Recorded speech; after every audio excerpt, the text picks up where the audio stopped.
Today, we're digging into a story about a local government in crisis, Shoalhaven City Council. It's a place where a series of really questionable decisions, both past and present, have left residents with crumbling roads, fewer services, and the constant threat of their rates going up. So, let's get into it. You know, it's a frustration so many of us feel, right? You pay more in rates, but the potholes on your street just get bigger. The library cuts its hours. You can see your council is struggling, and you just have to wonder, where is all that money actually going? Well, in Shoalhaven, this isn't just a feeling, it's the reality, and it's the result of a long history of decisions that have pushed the council right to the brink. So, where does a story like this even begin?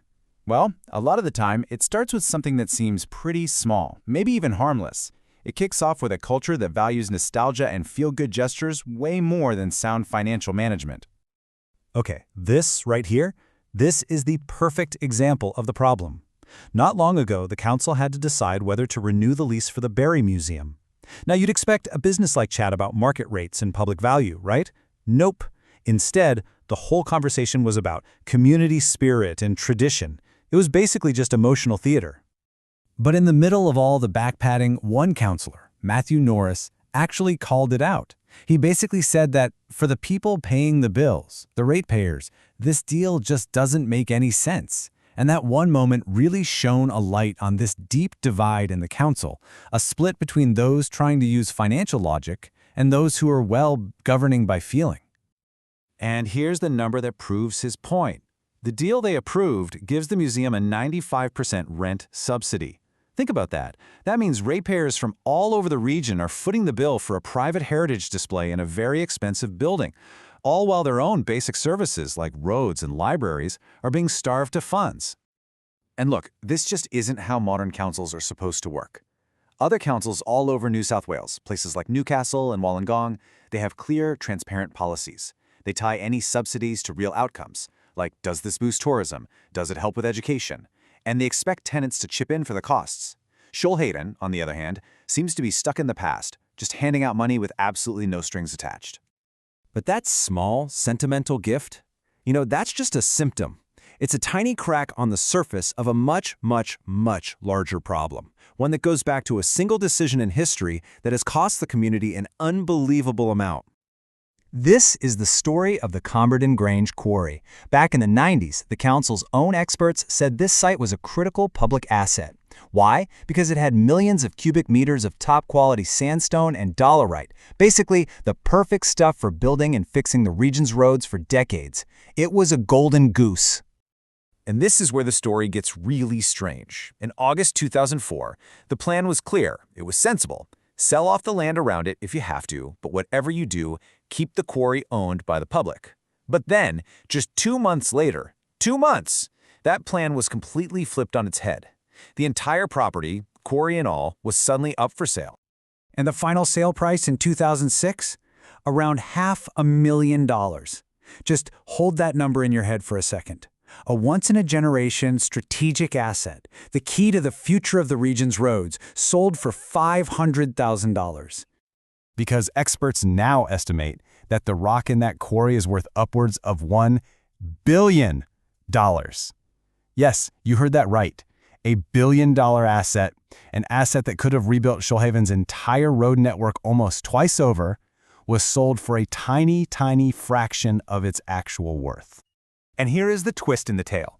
Back when this was all going down, the local state MP, a guy named Andrew Constance, was a huge critic of the sale. He even put a motion in Parliament questioning it. Well, today, that exact same person is the CEO of Shoalhaven City Council. So the question for ratepayers is pretty clear. If you knew it was a bad deal back then, what are you going to do about it now that you're in charge? Now, these aren't just stories from the history books. The consequences of these decisions, both the small gift and that billion-dollar blunder, are being felt by residents every single day. Part of the problem is something called cost shifting. Basically, the state and federal governments are dumping more and more responsibilities onto local councils, things like aged care, housing, disaster recovery, but they're not giving them the money to actually pay for it. So councils are being asked to do first-class work with a third-rate budget. And all that pressure, it's really starting to show. Over the last 18 months, Shoalhaven Council has had a massive brain drain. Its most experienced staff in really key areas like finance and infrastructure have just left. These are the exact people you need to fix a crisis. And instead, they're being replaced by expensive contractors who don't have that crucial local knowledge. So, when you pay your rates bill, this is where that money is supposed to go. But here's the kicker. Even after a big 12% rate hike last year, the council is still losing money. All that extra cash was just swallowed up by rising costs, and it did nothing to fix the massive underlying problem. So the bottom line is this. The council is facing a huge structural deficit year after year. That 12% rate rise from last year, that won't be the last one. Another one, maybe just as high, is almost definitely on the horizon. Ratepayers are paying more and more for less and less, and the financial hole just keeps getting deeper. Now, you would think a crisis of this scale would unite a council, right? Pull everyone together? Well, in Shoalhaven, the exact opposite is happening. The chamber is just consumed by political infighting and dysfunction, and it's stopping any real progress on these deep, serious issues. This voting record from a meeting not long ago shows you everything you need to know. Don't worry about the tiny details. Just look at the patterns, the blocks of color. You can literally see the battle lines drawn in the chamber. The Shoalhaven Independent Group, which was supposed to be this unified force, is now totally fractured. The council is broken into these little factions that seem way more interested in power games than actually serving the community. And the symptoms of this crisis are just everywhere. There's been an explosion of code of conduct complaints, a culture of secrecy with lots of closed-door meetings, and just widespread cynicism from the public. Trust has completely eroded, and controversies like the CEO's appointment, where the mayor used her deciding vote to appoint someone she's known for 20 years, well, that only makes things worse.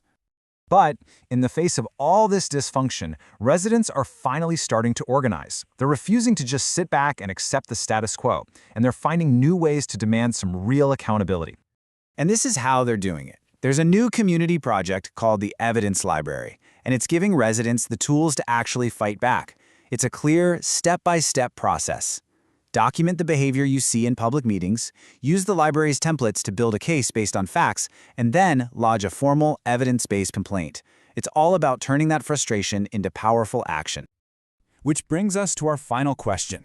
The story of Shoalhaven is a tangled mess of past mistakes and current dysfunction. But when a council is this broken, when trust is gone and the finances are in freefall, who is ultimately responsible for demanding transparency, for demanding accountability, and for demanding real, meaningful change? That's definitely something worth thinking about.